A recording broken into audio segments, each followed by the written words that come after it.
This is a map for the Grunerlokka area in Oslo, Norway.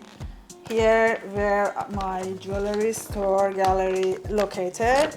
You can see this is the map for all the stores, restaurants, cozy cafe and handcrafted places that you can visit.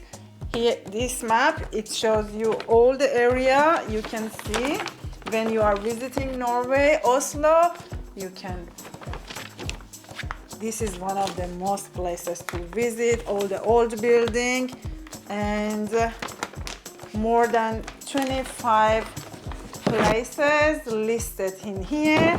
And here at number 12, you can see, let's see, at number 12, you see Oslo Hidden Pearl, Maral Kunst, where you can find handcrafted jewelry, drawings, and paintings made by me.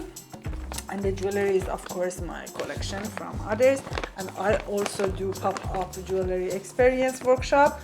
Whenever you are here, you can simply book and come and enjoy your time being in Norway. Make sure to visit us when you are here. Can't wait to see you and serve you with so much love.